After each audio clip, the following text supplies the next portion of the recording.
Hello my lovely viewers, welcome back to my channel. দেখতেই পাচ্ছ এখানে 1 কিলো চিকেন আছে, বেশিরভাগটাই সলিড পিস, কারণ আমি আজকে বানাবো চিকেন পকোড়া। তো চিকেন পকোড়া বানাতে গেলে সলিড পিসেরই বেশি মানে হলে ভালো হয়। তো কি কি লাগবে সেটা আমি তোমাদেরকে দেখাচ্ছি। আর এখন আমি ম্যারিনেট করে এটা রেখে দেবো, বানাবো বিকেল বেলা। তো এটা বানাতে গেলে যেটা যেটা লাগবে, যেটা দিয়ে আমি ম্যারিনেট করব সেটাই আমি তোমাদেরকে দেখাই। আমুল বাটার দিয়ে দিচ্ছি, আমুল বাটার এগুলো 10 টাকা দাম। এটা হলেই হবে, এর থেকে বেশি হলে কিন্তু একেবারেই ভালো লাগবে না। আশা করি তোমরা খুব ভালো আছো, আমিও ভালো আছি। প্রথমেই বলে নিচ্ছি, আমার চ্যানেলটা তোমাদের যদি ভালো লেগে থাকে প্লিজ সাবস্ক্রাইব করে দিও, আর পাশে থাকা বেল আইকনটা ক্লিক করে দেবে।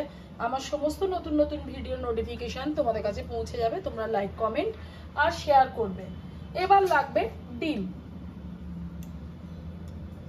2টো ডিম দেব।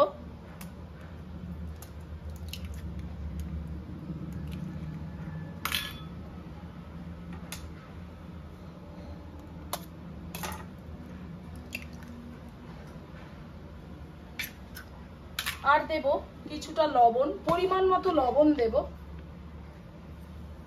বেশি দেব না, কারণ আমি পরে লবণটা আবারও দেব।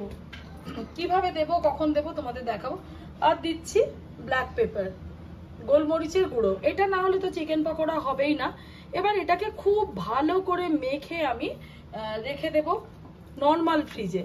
তারপর বিকেল বেলা কিভাবে চিকেন পকোড়াটা বানাবো, আমি একটু অন্যভাবেই বানাবো, তোমরা সেটা অবশ্যই দেখবে।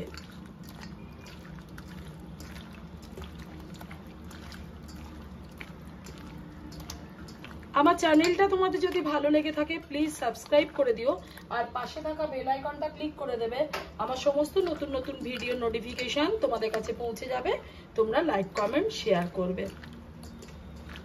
তো আমার এটা হয়ে গেল সুন্দর করে ম্যারিনেশন করা।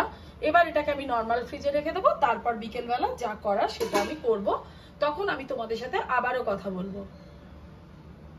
ফিরে এলাম রান্নাঘরে। এই যে ম্যারিনেট করে রাখা চিকেন তোমরা দেখতেই পাচ্ছ। এবার এটার মধ্যে কি কি দেব আবারও দেখো। একটু লবণ দিয়ে আমি মেখেছিলাম, আবার একটু লবণ আমি এর মধ্যে দিয়ে দিলাম। আসলে পরিমাণটা তোমরা তোমাদের মতো করে দেবে, যেরকম খাও। আবারও একটু গোলমরিচের গুঁড়ো আমি দিয়ে দিচ্ছি।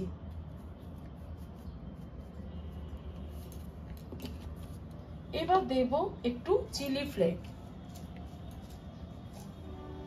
খুব বেশি দেব না, আবার খুব কম দিলেও কিন্তু ভালো লাগে না। এবার দেব পরিমাণ মতো ময়দা,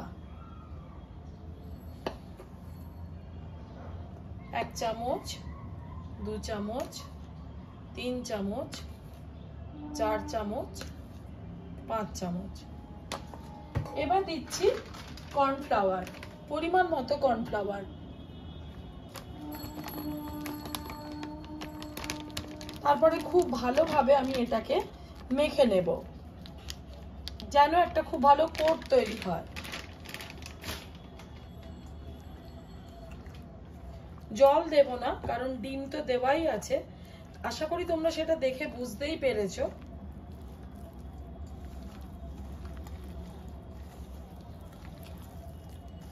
খুব ভালো করে এটাকে আমি এখন মাখবো।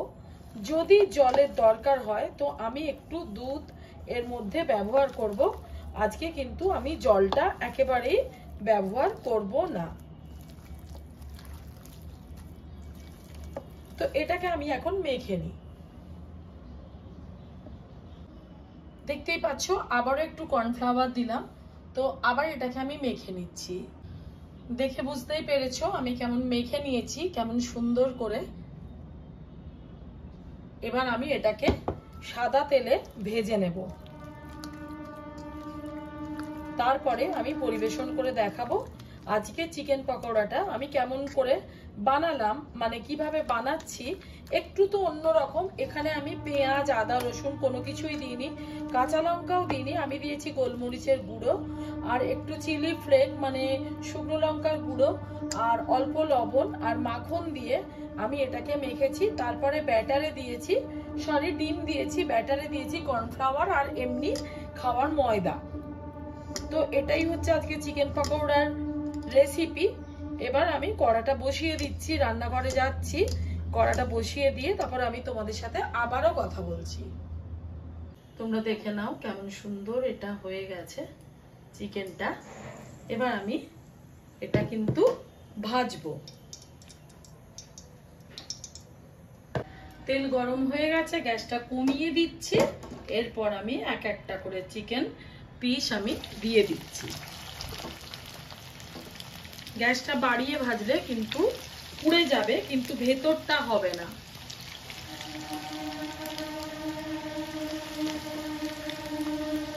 আশা করি তোমরা খুব খুব খুব ভালো আছো, আমিও ভালো আছি। আমার গলাটা অনেক চেঞ্জ হয়ে গেছে, বুঝতেই পেরেছো আশা করি। আমার চ্যানেলটা তোমাদের যদি ভালো লেগে থাকে প্লিজ সাবস্ক্রাইব করে দিও আর পাশে থাকা বেল আইকনটা ক্লিক করে দেবে। আমার সমস্ত নতুন নতুন ভিডিওর নোটিফিকেশন তোমাদের কাছে পৌঁছে যাবে। তোমরা লাইক, কমেন্ট আর শেয়ার করলেই চলবে। আজকে চিকেন পকোড়াটা একেবারেই অন্য স্বাদের, অন্য রকম, খুব ভালো লাগবে। অনেকেই তো খুব স্পাইসি করে করো, আমি এটা বাচ্চাদের কথা ভেবেই বানাচ্ছি এবং বাচ্চাদের কথা ভেবেই এটা আমি বানাই।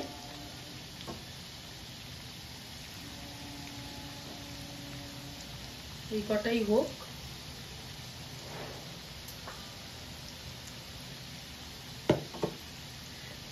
আমার চ্যানেলটা সত্যি তোমাদের যদি ভালো লেগে থাকে তাহলে প্লিজ সাবস্ক্রাইব করে আমার পাশে থেকো, আমার খুব ভালো লাগবে। আর পাশে থাকা যে বেল আইকনটা আছে সেটা ক্লিক করে দেবে, আমার সমস্ত নতুন নতুন ভিডিও নোটিফিকেশন তোমাদের কাছে পৌঁছে যাবে। তোমরা লাইক, কমেন্ট, শেয়ার করবে। এটাকে এখন আমি খুব ভালোভাবে ভেজে নেব। এক পিঠ হয়ে গেলে তারপর আবার অপর পিঠটা দিয়ে দেব। তো চলো এটাকে এখন ভেজে নেওয়া যাক, তারপর আমি তোমাদের দেখাচ্ছি। আশা করি বুঝতেই পেরেছো কেমন সুন্দর ভাজা হচ্ছে। আমি উল্টে পাল্টে নিচ্ছি আর একটু লাল করে ভাজতে হবে, মানে গোল্ডেন কালার। এটা যত গোল্ডেন কালার হবে তত দেখতে সুন্দর হবে।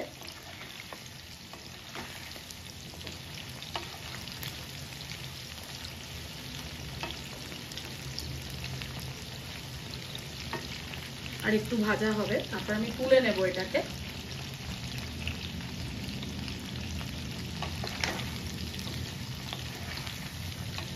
এটা ডিপ ফ্রাই করতে হয়, না হলে একেবারেই ভালো লাগে না। একেবারেই হয়ে এসেছে, দেখতেই পাচ্ছ কালারটা একদম গোল্ডেন হয়ে গেছে। এর থেকে বেশি ভাজা যাবে না, তাহলে ভালো লাগবে না খেতে। একটু সামনের থেকে আমি দেখিয়ে দিচ্ছি কেমন হয়েছে।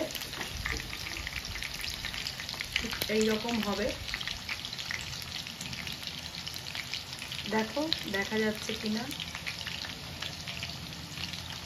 এবার আমি তুলে নিচ্ছি, কারণ একেবারেই ভাজা হয়ে গেছে, এর থেকে বেশি ভাজা ভালো লাগবে না।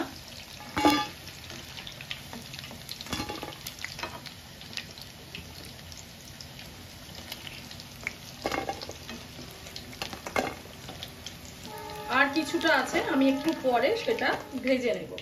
এখন আমি গ্যাসটা অফ করছি আর তোমাদেরকে পরিবেশন করে দেখাচ্ছি আমার চিকেন পাকোড়াটা কেমন লাগে। চিকেন পাকোড়া একেবারেই রেডি, দেখে বুঝতেই পেরেছো।